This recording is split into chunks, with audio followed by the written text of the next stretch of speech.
it depends really on what kind of timeline you talk about. I think in the immediate future, I think it's going to be quite problematic to come up with a political solution that is a kind of a unitary political solution where all the different groups in Libya can be incorporated. As you said, we have two competing governments, and I think the talks that are going on now through the auspices of UNSMIL, the United Nations, are particularly meant to figure out whether or not these different groups can come to a conclusion and, you know, create a unitary government.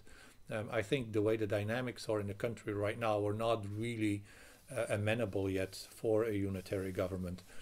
So my hunch is that we'll see a lot of dialogue, hopefully a lot of dialogue, but certainly an extended process before we will come to a political solution in Libya. And the problem in Libya is that you have a kind of a political process that is going on, but there are no real underlying underpinnings, no institutional support for any kind of dialogue to be implemented. And so I think the big question in Libya is, or the big problem in Libya is, that not only does a political process of dialogue need to take place, but there also needs to be a process of reconciliation, and there needs to be a process of building kind of institutions in which any political solution will find fertile ground. And I think we're quite a distance away from that yet in Libya.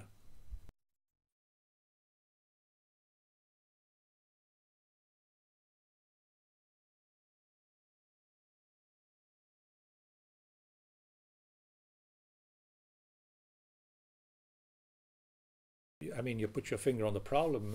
There were very few national institutions that had remained neutral. As a matter of fact, there were very few national institutions to begin with.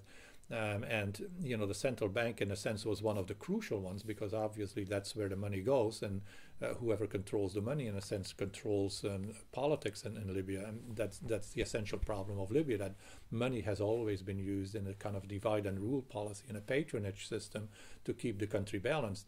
And so the fact that one particular section may actually start to control the central bank, which means it can control what the other side receives in terms of patronage, is of course one of the most potentially one of the most destabilizing elements.